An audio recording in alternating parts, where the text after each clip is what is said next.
But let's perhaps make a start. So once again, kia ora koutou. Welcome to this webinar. My name is Dr. Alex Beattie, and I am a lecturer in media and communication at Victoria University of Wellington. Um, Today, I'm going to be talking to you about my research on dark patterns. I'll give you a little bit about what dark patterns are. You may have come to my Privacy Week talk 2 years ago, I believe, 2023. I'll give a brief recap on the research that I talked about then, but then I'll go on to the main event, which is my more recent study into dark patterns.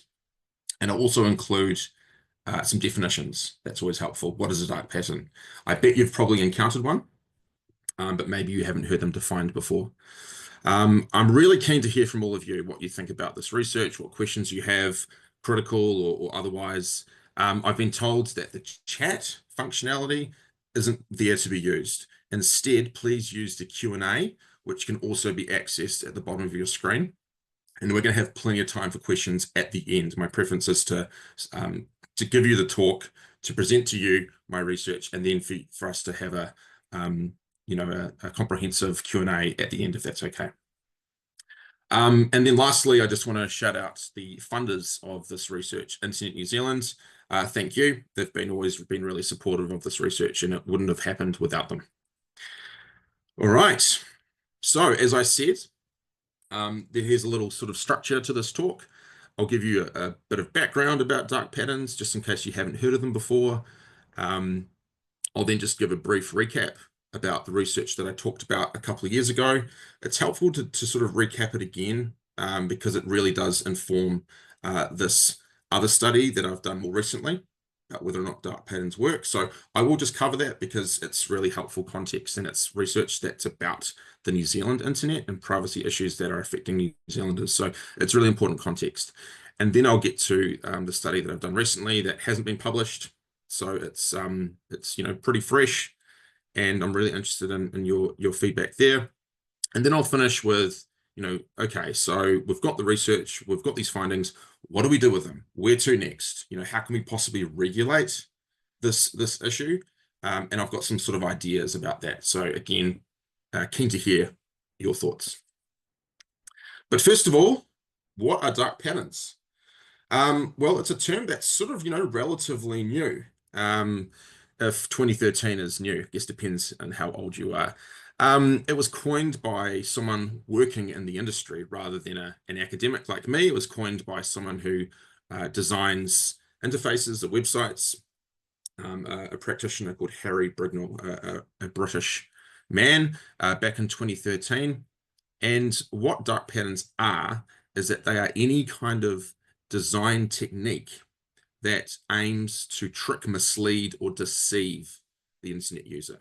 So anything embedded in the interface that isn't actually there to benefit your experience, but actually the opposite, to degrade your experience. And often instead to enhance the commercial goals of whatever the website is. So the thing about dark patterns is they're everywhere. They are ubiquitous on the internet, particularly as the internet has become more commercial, more about harvesting user data, encouraging you to scroll for longer, that type of thing. So they're really everywhere. And one of the things that Harry Brignall has done since coining the term, he has catalogued a lot of dark patterns. So if you're interested, I encourage you to go to that website. He actually has rebranded dark patterns to just deceptive design. That's because, from a perspective, maybe the term dark pattern is a little bit un-PC, and that it sort of draws upon ideas that potentially discriminate against certain people that are black or not white. Basically, it's a contentious area. So they've actually recoined the term. But this website can be really helpful to see the variety of dark patterns that are out there and all the sort of different types. But to give you some right now, one of the most famous types of dark patterns is obstructing the user. So preventing the user from being able to do something like changing their privacy settings, for example. So this one has been coined privacy zuckering, the idea that the user is suckered into giving all data that they would want to but using the CEO of Meta, Mark Zuckerberg's name, privacy suckering. And so as anyone who's on Facebook or many of these platforms know, it's quite hard to change your privacy settings. And the point here is that that's a deliberate design choice by these platforms. So you give away more data than you might want to otherwise. So that's one type. Another one is forced action. So this is rather than trying to prevent you from doing something, it sort of goes a step further, tries to make you do something. So LinkedIn, a notorious abuser of dark patterns, here is trying to get you to import your address book. So LinkedIn can send invitations to everyone in your address book. So they did this years ago, and it made the news. It was quite controversial. But yeah, notorious abuser of dark patterns. And even when you perhaps click skip the step rather than continue, which is accentuated, it's saying, are you sure? Are you sure you want to skip the step? So there's an additional kind of barrier to actually completing the action that you might want to do. Pre-selection is a very common dark pattern. This one, the example here comes from a Donald Trump political campaign, actually from 2016, not from the more recent campaign. And you can tell because his son here is much younger. Just a little random point there. This is also sometimes known as the default effect, which exploits the human intuition to just go with the default option. So we're more likely to just go with the pre-selected option. And here you can see that the pre-selected option here is just making this donation a monthly donation. So again, you're probably very familiar with this one. Often you have to opt out of, say, marketing emails or perhaps insurance when you're purchasing a flight or something like that. That, again, is an example of pre-selection. More on that later. So as I said, what we did a couple of years ago is that we actually wanted to find out how many of these things are out there, particularly on the New Zealand internet, any website with a .co.nz domain. So myself and some colleagues, Dr. Sheree Lacey and Dr. Tristan Sparks, we did this sort of quite comprehensive and laborious task of actually finding out the top 100 visited New Zealand websites and going through them methodically and identifying whether they had a dark pattern or not. And we were particularly interested in the kind of context. When would a user encounter a dark pattern? Because we thought if we could look into those sort of contexts, we could maybe answer those questions about why businesses use them. So if you're interested, you can check out that paper. It's down the bottom of that slide. There's a link there. Or if you just sort of Google clusters of dark patterns, and Beatty and Lacey and Sparks, you'll probably find it. It's open access, so anyone can read it. So again, this is just a brief recap. But again, it's important context. So what did we find? Well, we found that over 50% of the most popular New Zealand websites in New Zealand had a dark pattern. So we could say they're actually very common. Yes, most websites that you use in New Zealand will have a dark pattern. And in particular, you will encounter a dark pattern when you're buying something, right? When you're arriving on a website, these are what we call different user journeys. The different kind of journeys that a user can go on. You can buy something, you can exit the website, you can arrive on the website, you can register. These two were the most likely place that you would encounter a dark pattern. That's not to say you can't encounter them in different sorts of journeys, like when you're trying to cancel something. In fact, this graph here on the right tells you that when you try to cancel a service, you're most likely to encounter the obstruction dark pattern. And of the types of dark patterns, the most common one that we found is this one called interface interference. So just when something pops up at you and interferes with the task that you're trying to complete. That was by far the most popular, followed by obstruction, which sort of just goes a step further, and also nagging and what's this blue one here? Forced action, with sneaking the least likely. And then just a couple other things that should be helpful context. So what were the kind of contexts in which dark patterns emerged? Well, most of all, we found, I mean, dark patterns are used to really maximize sales. So you're doing some online shopping, you pop something in your shopping cart, you're going to get hit by are you interested in this as well? That happens all the time. It's become, so common with online shopping. So this is an example of interface interference. Buy this, get one free type sort of pop-up that emerges. Or, if anyone that's bought a flight, we're quite familiar with the sort of Air New Zealand or Jetstar interface. It can be quite difficult, or it's quite subtly constructed here. That's you can seat, but you have to sort of go a little bit out of your way to choose that option. That's again a dark pattern. These two options are not given the same weight. That's the important point. More on that later as well. This one can still get my blood boiling. Canceling a subscription. It can be really easy to subscribe to something, but it can be a lot harder to cancel, not equal. And I know this has been something that I believe the Commerce Commission has been weighing in on, perhaps in relation to HelloFresh, and the way in which they continued clients or customers' subscription to their service. If anyone's got some thoughts on that, please chip in at the end of this talk. This example here is just about the New Zealand Herald, and it being very difficult to actually cancel your subscription. Here they actually make you call rather than just via a click of a button. I believe it may have changed now. This one is more relevant to Privacy Week. So often a dark pattern is used to encourage the disclosure of personal data. You don't always have to sign up and create an account, but you're often encouraged to give away more personal information, such as your age, your gender, and so forth. Very, very common.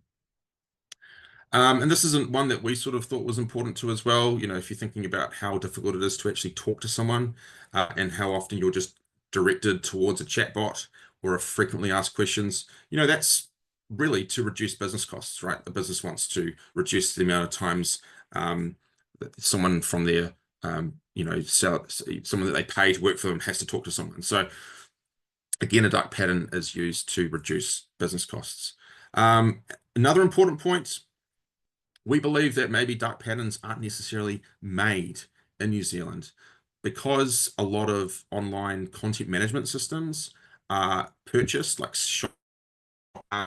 what happens is I think a New Zealand business may use Shopify and just sort of brings the dark patterns with them. So this may be a kind of an imported issue, and not necessarily something that's homegrown, something to maybe that needs further research. But that's the first study. So I've already talked about that. I talked about that last year or the year before, sorry. Maybe you were there and maybe that was a bit of repeat, and apologies if that's the case.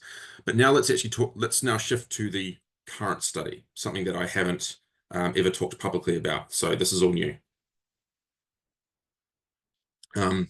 Following that first study, where we established dark patterns are here, they're everywhere.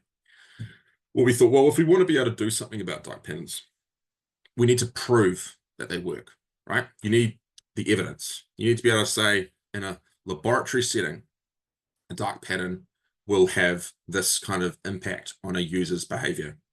That's the sort of standard generally, if you want to create any kind of policy change. And so that was sort of driving this second study that I'm about to talk about.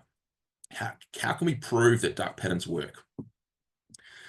And this is what we did. So I sort of had two research questions that was guiding this project. And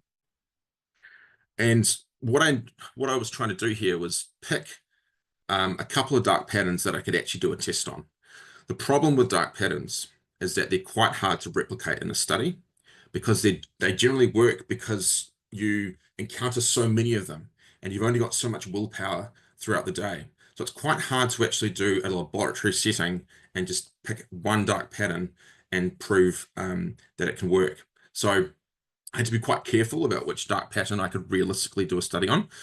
And the ones that I chose for that reason was the obstruction dark pattern and the pre-selection dark pattern. So just a reminder of what those are. And the questions here were, if we use these dark patterns, the obstruction or the pre-selection, does it increase the likelihood of the user undertaking the desired action? So a reminder that the Obstruction dark pattern is when you make a certain activity harder to do than others. And then the pre-selection one, remember, is the default setting. So two very common dark patterns. How do we do this? This is the fun part. So if anyone's ever studied any form of psychology or knows a bit about psychology, that you need deception sometimes. You need to deceive your participants. So the thing about a dark pattern is that if you know there's a dark pattern around, right, then your chances of spotting it increase, and the chances of it working on you increases. So we needed deception in the study. It made the ethics application quite challenging, but it wasn't impossible. So what did we do? I created a fake online survey called Kiwi Shopper, and I worked with an organization called Springload to help set this up. So thank you, Springload.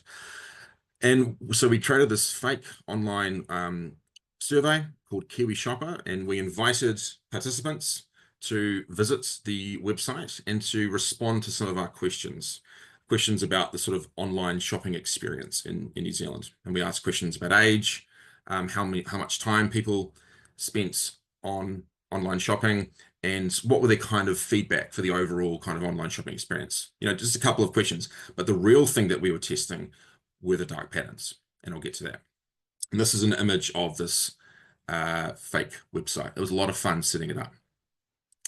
We only had 84 respondents. I wish we had more. That's kind of comes down to the budget. I didn't have too much money for this research project, unfortunately, which do mean that the results are limited. Any statistician will tell you that. But I got a range of ages. So you can see that most of my participants of the 84, nearly 50 were young, 18 to 34. And then the rest was sort of split between middle-aged, 35 to 64, and then 60 to 65 plus. I think this is a really important thing to remember. Again, if I had more participants, this would have been great because I could have done some sort of demographic analysis to see if dark patterns impact certain users more than others, which I suspect is true. But because of my limited number of participants, I couldn't really get into the weeds in that respect. And how did it work? So of the 84, generally people that arrived on this website, they would either go to website A or website B. Now, website A had the dark patterns in it, okay? And website B were the control group where there was no dark patterns. And what this enabled us to do was to see if the dark pattern in website A had a kind of impact on the user behavior compared to those in website B, the control group. All right. And there we go. A very important factor down here. This is an ethical, okay? This is an ethical experiment. At the conclusion of the experiment, everyone was told, hey, guess what? You thought you came to tell us about shopping. This is what we actually did. So we declared and we were open about the deception. And people could pull out if they wanted to or give us feedback. So we met the ethical standard, which I don't think Meta or any of these social media companies could claim, right? Okay, so what did the dark pattern group see? So anyone that would arrive on website A, what did they see? So they would arrive on the website, and like most websites, what would appear on the bottom of the screen was a cookie, a request to track your data, like most international websites, right? And you can see this sort of pop up here at the bottom of the screen under cookie settings. So this appeared, and what we were interested in is whether or not the participant would just click accept all cookies, okay? Or if they would actually click this subtler option, manage your cookie preferences. We were interested to see how many people would go for this bolded, more obvious answer, which is again what businesses are trying to do, right? They're just trying to get you to consent. In comparison, the control group saw this option.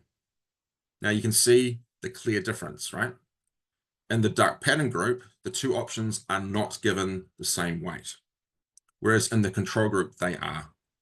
Both, they are given the same weight. You could even argue that maybe the necessary cookies only is given more weight because it's on the left. And we can get into those nuts and bolts if we want. But what we tried to achieve here is some kind of neutral design. So that was the obstruction dark pattern. As I mentioned, the other one was pre-selection. So at the bottom of each website, there was a question around into your email and let us know if you want to continue to receive information from the Kiwi shopper. Now, in the dark pattern group, they had to opt out of this choice as it was pre-selected. I would like to receive Kiwi shopper information. Compare that to the control group. They had to opt in to receiving the information. That header in the slide's wrong. That should say control group. My apologies. So this is the control group. They had to opt in. So those are the two. That was the online environment that we designed to try to simulate the online experience. And you can sort of see here how conducting these experiments are quite difficult. It's quite hard to sort of simulate the online experience, especially on a university budget. Okay, so what do we find? The first one was, does the obstruction dark pattern work? Okay. Surprise, surprise. Absolutely. So what do these findings suggest? I'm just moving around my window so I can see the results. What this is saying is that those in the dark pattern group were 92% of participants in the dark pattern group, or that experienced the dark pattern, accepted all cookies, right? Nearly all of them. Compare that to only 48% of people in the control group. So when the options were presented in more neutral terms, less than half of the participants accepted all cookies.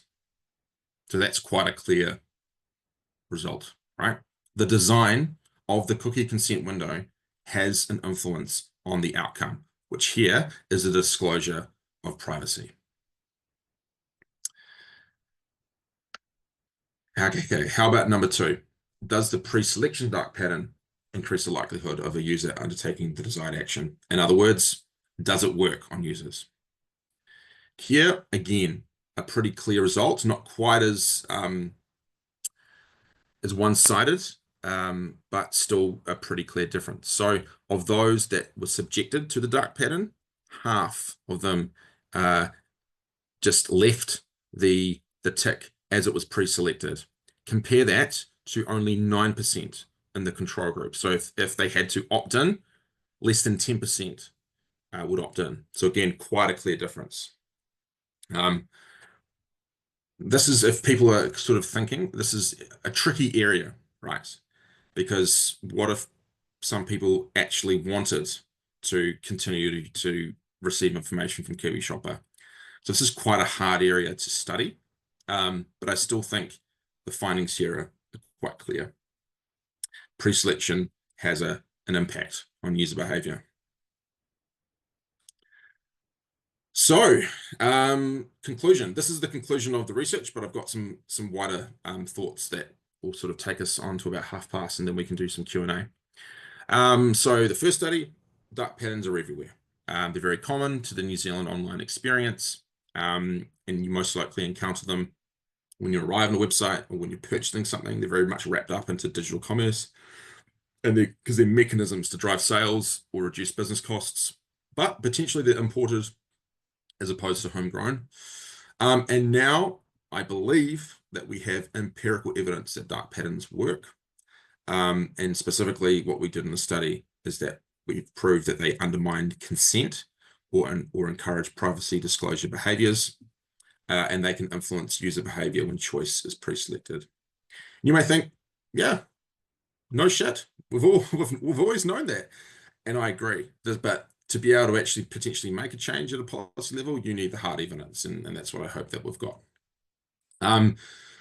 So what's next? Well, I need to publish the second study as an academic paper.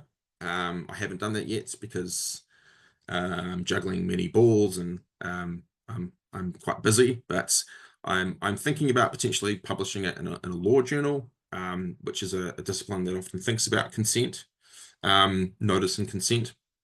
But I'm very open to any suggestions if people have some thoughts about where I should publish this, where it could maybe have the most impact.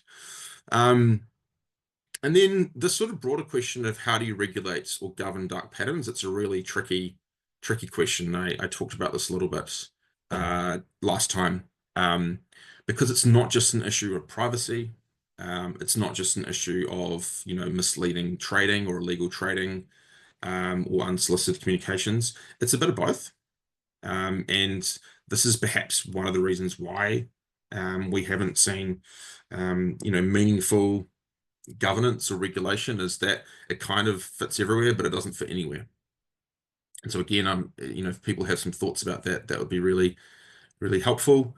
But it's one of those things that, it's sort of affecting everything, and it's therefore kind of needs like a cross governmental kind of response.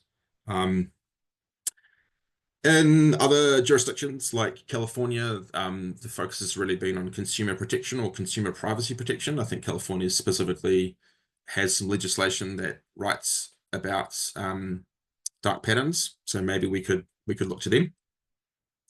And then sort of another area that can be kind of helpful, sort of relates to the social media ban, is there are organizations in the UK like Five Rights that looks at children's rights in the online space, and how you can actually write design standards, which can guide the sort of design of online spaces. And I think there could be something here as well, where we could have standards for UX or HCI, human computer interaction designers, and where we can kind of, you know, hold businesses to a standard, and we can give consumers the kind of confidence that this website is sort of, a little bit like privacy by design, I guess.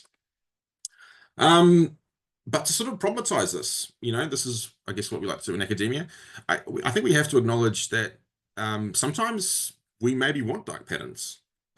Just to sort of contradict myself, if you've used a smartwatch or one of these apps to use your phone less, like Opal or even Screen Time, um, people like nudges. We want to be nudged to change our behaviors, and so I think part of the problem with this area is sometimes maybe we want a dark pattern when the user by themselves can't, do the thing. They need the help with the nudge. So I guess I just want to acknowledge the complexity of this area, but also the importance of consent. Of course, in all of these examples, people consent to the nudge.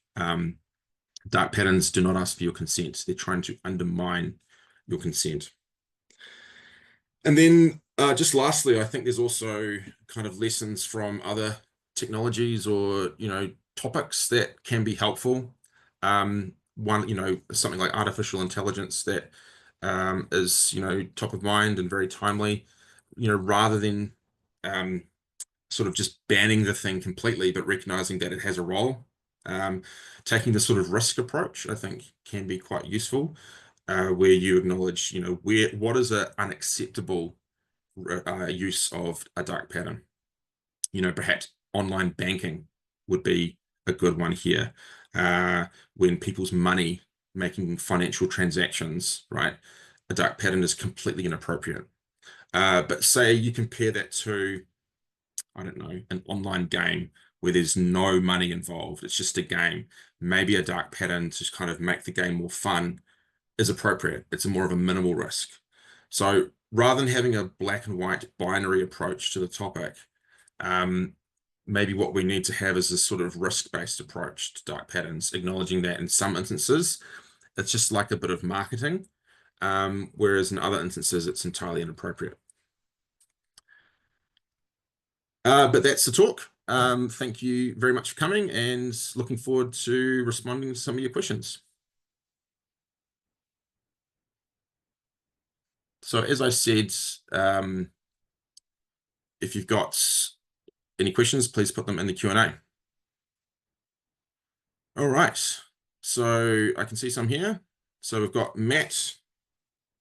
Hi, Matt. This webinar has an apparent overlap with the Consumer Guarantees Act. Just interesting if there's a recognition comment of that. Well, no, I mean, thank you. I think you've somehow anticipated a comment that I would provide later. I hadn't made that link myself, but I think that's a really useful point. And often when we talk about these emerging issues, we just think we need to completely rewrite the legislation. But as you've pointed out, there's already existing tools and pieces of legislation that can be really helpful. So maybe that could be a helpful one. Thank you. Um, yes, and I agree, Matt, that obstructing cancel subscription um, is, does get your blood up. Personally, if you don't cancel the minute after you subscribe, then you're in trouble. You are in trouble. Anonymous attendee asks, how do dark patterns in digital design compare to traditional manipulative tactics used in brick and mortar settings, such as grocery store layouts, loyalty programs, or door-to-door sales techniques? Excellent question. Really good question. There is certainly overlap. And sometimes some of those sort of interface interference tactics, you could argue, is just an ad, and is similar to, going into the chemist warehouse and seeing all of the sales and sort of techniques to try to convince you um, to purchase something, or the tactics of, say, a Briscoes, or a supermarket where everything is always on discount. And so in that sense, I think dark pattern scholarship can really learn from what some of the kind of people in marketing are saying about the tactics of the Briscoes and supermarkets to kind of trick people into always thinking they're getting a deal. So I think there's some actually really useful crossover there that we can look into. Um, I guess a key distinction between dark patterns and brick and mortar stuff is the digital versus the physical. And with the physical store, you can leave. You don't have to, inhabit that. But with a digital store, it's sort of, as soon as you go online, which, let's be honest, is all the time, um, it's harder to escape. So I think there's something about the ubiquity of digital, and the fact that dark patterns by themselves, if you meet one, you might not be manipulated, but it's the frequency and the number of them that you encounter where your willpower wanes. I think that's maybe a difference as well. But I think there's certainly a lot of crossover, and it's a great question. Another question from maybe the same anonymous attendee or something different. Do you think? Oh no, wait. Can you guess what would happen if someone made a complaint to the Office of the Privacy Commissioner about use of dark pattern? Is it something covered by the Privacy Act or should be? I remember talking to the former Privacy Commissioner, his name escapes me, about this issue years ago, and he thought that the Privacy Act does have the tools to deal with them. I just respectfully disagree. I think the Privacy Act is too silent regarding these kind of digital issues. And the Privacy Act and largely is just focused on how, you know, brick and mortar or businesses collect personal data around their clients or customers. And I think a lot of work could be done to sort of make the Privacy Act fit for purpose for this digital age. Not everyone agrees with me. I know there are some lawyers out there that think there are ways to use the Privacy Act, but I think there could be a lot more work. I don't know if the Privacy Commissioner could do a lot. And that's why when there's ever been an issue about this topic in the news, excuse me, it's the Commerce Commission that does something, not the Privacy Commissioner. Okay, do you think children need to be protected from dark patterns? Yes. Can they be trained to identify them, or is social media ban a good idea? I've been on the news recently talking about the social media ban. Um, Go to if you want to watch breakfast on a Monday morning or the news. I'm anti-ban, but I'm pro-regulation. I think the ban is a bit of an overreach, but I think the platforms need to be regulated. And my reasoning is that social media is not the same as platforms. Platforms are the kind of hyper commercialization of social media, but social media itself can be a wonderful tool. Um, the problem is that platforms have turned it into an awful space, and we need to regulate the platforms. And part of that is removing dark patterns from anything that a young person uses. Whether that's the way in which notifications work to get you back, or the bottomless feeds, or the kind of algorithm, how it gives you content that is personalized to you. That really needs to be regulated. I would rather do that than throw the baby out with the bathwater. But again, this is where the organization Five Rights is really relevant. It's an organization in the UK. They are leading the way with showing how online spaces can be designed for young people. Um, and they provide recommendations with how when you remove dark patterns from the online experience for young people, it can actually lead to really positive outcomes. And they actually released an impact assessment maybe last year where they showed how safer design spaces leads to really positive outcomes for young people. So I'd encourage everyone to check it out. Sarah Thompson asks, to what extent do you think user awareness plays a role in how users respond to dark patterns? E.g., in terms of the study examples, I feel like most users are pretty used to seeing pre-text boxes and then unticking basically on autopilot. Yep. Oh, I mean, that's how we respond to cookie consent windows, right? We just do. Versus cookie consent banners, which haven't traditionally been so prevalent in New Zealand, given it isn't. Yes, I agree. It's not a legal issue, which makes you wonder why I picked it, just because it's an easier thing to study.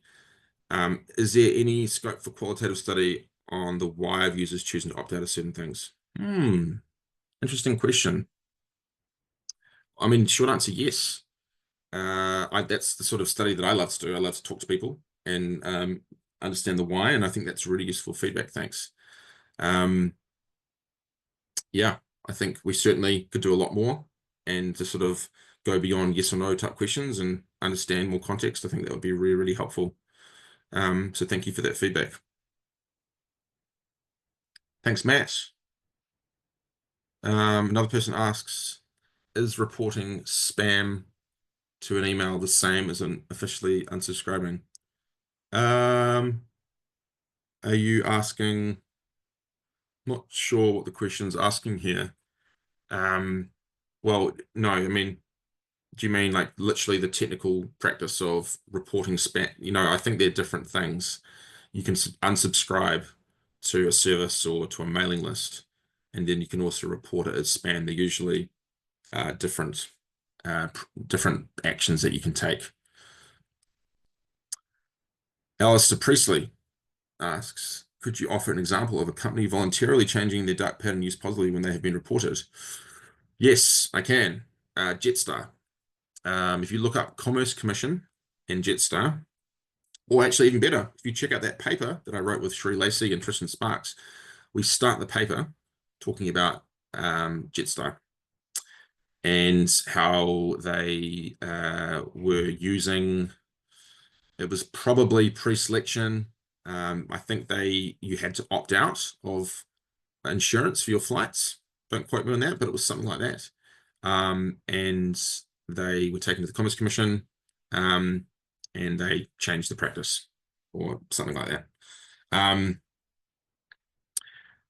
If you check out the websites like deceptive.design, they also, I think, have some good examples. And also that Five Rights example that I mentioned about, that one would be a good one too.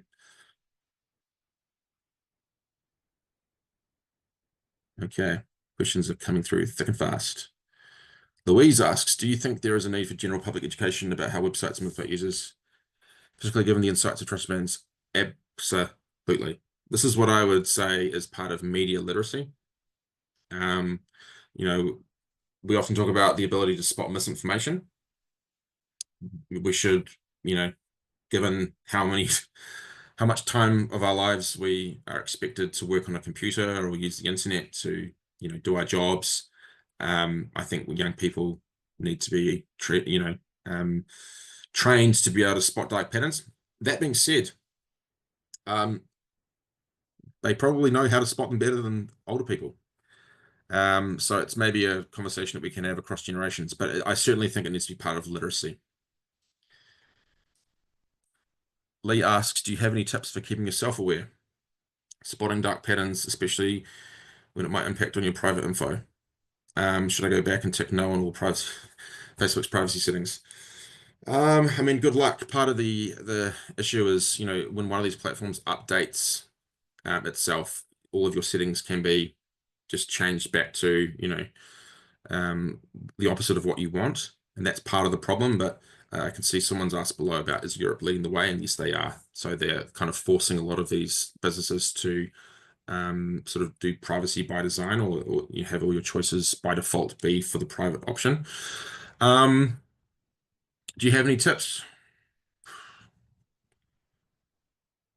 I mean, I don't really love the conclusion buyer beware, because I just think, I wish we had more regulation, but Not really. I think just check out those online catalogs and see if there's any types that you haven't encountered before, and yeah, arm yourself with knowledge. Someone supporting Sarah's comment, opting out to request the vendor do not contact you means they will still chase you up. Oh yes, yeah, yeah. I see. So what Sarah potentially was asking, um, maybe. Okay, maybe I misread the question. I will agree that it seems to be really hard to signal to a business, do not contact me anymore. Even if you unsubscribe, they still manage to get you somehow. And that's through the legalese that's used to kind of justify whatever marketing tactic they're using. It's super annoying. I agree. I'd love to do more research there. Anita asks, do you think Europe is ahead of us here? Is the GDPR, the General Data Protection Regulations, are they influencing this? Yes, they are. I noticed I've gone to some international sites and the accept cookies, for example, has functional yes. So yes, you're right, Anita. Um, this kind of raises the unfortunate question: is there any point of New Zealand doing anything when this is an international issue and the GDPR and the EU are leading the way? Um, they've already changed this, which is fantastic. Um, I think it would still be great, wouldn't it, to be able to, especially when there's a website with a .co.nz domain that has a dark pattern, that you could go straight to the privacy commissioner and complain, and it can be put down. So I still think there needs to be mechanisms uh, to use in New Zealand, because how can we contact the EU? So I think someone's clarified reporting spam to an email the same as officially unsubscribing. My 2 cents technically no, but your email provider will probably do that. Okay, thanks for clarifying. Maya asks, is there any research on information on how dark patterns differ across various user interfaces such as desktop versus mobile? Yes, there is. I've noticed that manipulative design elements often seem harder to avoid on mobile devices. Is this typically due to intentional design choices, or are there inherent limitations on small screens in mobile UX? Great question. I'm not sure, but yeah, I mean, anyone who works in the space on user design, yeah, it's a different interface, right? It's smaller, and the user will be using their hands rather than a mouse often. I don't know why I just showed you my mouse, but that's a factor. And perhaps there's something more habitual, to your point, when you're just scrolling with it's easier to form that habit and just sort of mindlessly do something. So I think you're right. I know there is research, but I couldn't quote off the top of my head, but it's a great question. All right. Who or what agency would you recommend sending reports to regarding trying to unsubscribe from a commercial newsletter that you still receive despite not wanting to receive anymore? So I believe that's unsolicited communications. And the DIA, Department of Internal Affairs, they govern the Unsolicited Electronic Messages Act. So I would go there. How would you suggest we present the case to marketing teams to remove the use of dark patterns, given the likely financial impact loss? Oh, this person's asking the tough ones. Has there been any research into the financial benefits to organizations who deliberately remove the use of dark patterns? You know what? That's a great research project. So, I mean, the metaphor here with comparison to make is, I guess, sustainable business. At what point was it fashionable to become a sustainable green business, so to speak, that kind of wears as a brand that you are green? That's the comparison. Because you've raised a really good point that, dark patterns are used because they help the bottom line. And so at what point is that going to change? And I'm not sure. I don't think we're there yet. But if businesses want to lead the way with this ethical issue, that'd be great. And another research project that I did, we asked professionals, UX designers, how are you aware of dark patterns? And the kind of interesting response was, we're aware, but we're under so much pressure to deliver projects that we just don't have the time to sort of push back. And so it sort of, again, indicated the real need for some kind of external instrument or standard that designers could use. So we're not quite there yet. but it's a really good question. There seems to be a difference between making actions more aligned with the desired outcome versus effectively giving one option. This is the kind of question at this point in the webinar where my brain hurts, but I'll do my best to interpret it. Okay, the difference between making actions more aligned with the desired outcome, yes. Okay, versus effectively giving one option to tick the box, otherwise don't engage with the website. I don't know if I have the mental capacity to be able to process this question. I'm sorry. The first one definitely is a dark pattern. I'm not sure about the second one. Only effectively giving one option. Yeah, I think so. I think so. I guess it depends. You've sort of highlighted again a difficulty in this area when you don't know what the intention of the user is, right? We're not in people's heads. So when you don't have that information, it's quite hard to sort of say the dark pattern is making you go against your wish when we don't know what your wish is. So you've raised potentially just one of the challenges of research in this area. Okay, Joanne shares, one of the worst ones I have encountered is the Church of Jesus Christ of Latter-day Saints. Apparently I clicked on something on Facebook and now I'm receiving emails, text messages, Okay. Wow. Thanks for sharing. That sounds really annoying. And it sounds like you can probably report them to that link just below, dia.govt.nz spam. Sorry to hear about that, Joanne. That sounds really annoying. And thank you. Someone has also shared the child rights by design. Thank you for putting that up there. This information should be much more publicly known, and I think it's leading the way on this topic, and social media ban as well, personally.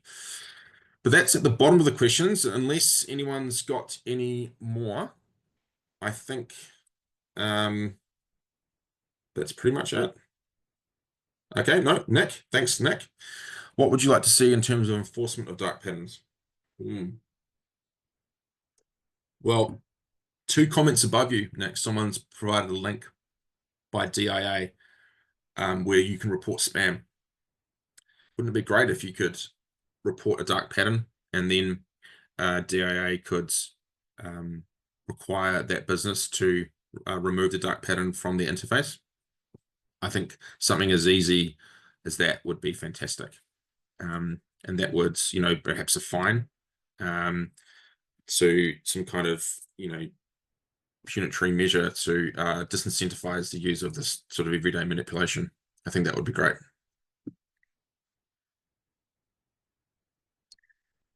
Okay, Joanne asks, can you report unwanted communications to the DA if they come from overseas? I'm not sure. Probably not, but maybe someone else can answer that one. Matt says, working in New Zealand governments, I find it a bit easier to justify good practice design. An example of bad government websites you've encountered. Not off the top of my head, but you raise a really good point, Matt. Government or non-for-profit websites don't tend to have these issues. It's really the commercial aspect of the internet that this is all happening. Oh, thanks, Nita. Appreciate that comment. It's the term now is deceptive design, deceptive.design rather than dark pattern. Thanks. Thank you. Seems that a lot of things that we can do as individuals. Are there any policing force that can actively crack down on this for us? Yeah, I mean, I think this is probably an issue for DIA or the Office of the Privacy Commissioner. I said as part of one of the issues is it's sort of like a cross government issue rather than one department. But it would be great if DIA or the Office of the Privacy Commissioner could sort of fight this fight for people rather than just leaving us to be a buyer beware.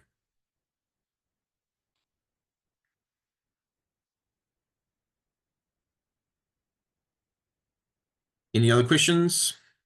Oh, yep. Tuoloma asks, Thank you.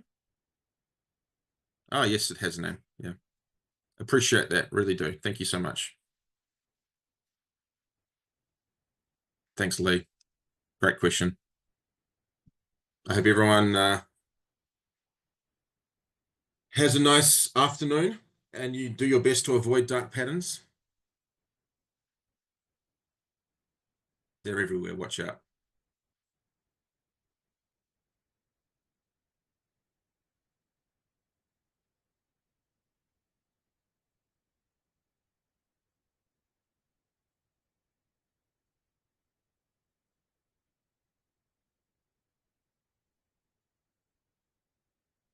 Oh, thanks, Tiffany and Cara. Um, oh, excited to hear what to learn, maybe perhaps meet one day what your 17-year-old's going to do. This is a great topic to study, particularly in a combination of psychology and computer science or media. Um, and one day they'll be leading the change.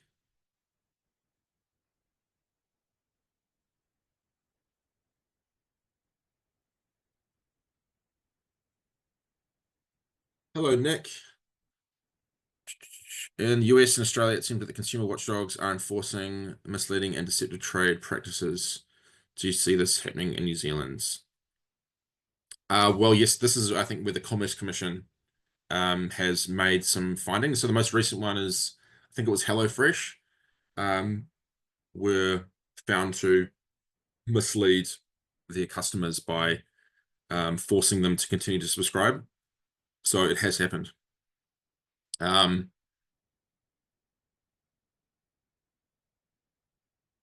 Thank you, Louise. Thank you. Oh, nice little joke here. Send anonymously button should have been pre-selected. Nice. Hey, I told you, dark patterns are everywhere, even in the talk that I'm giving. Thank you, Lee.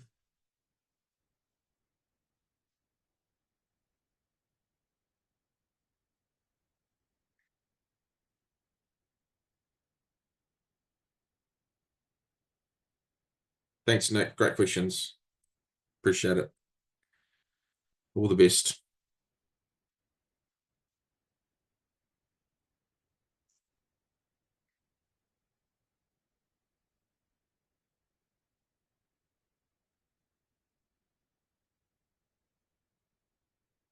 Yes, good points.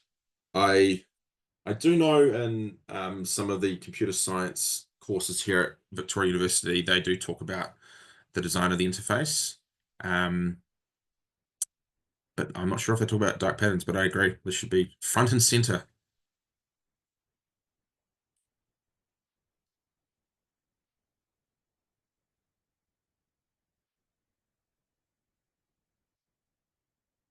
Okay, I've been given the heads up that oh, thank you, Carlos, that we can finish. So I think we're gonna finish it there. So thank you everyone so much. We're gonna wrap things up and enjoy the rest of your day and all the best.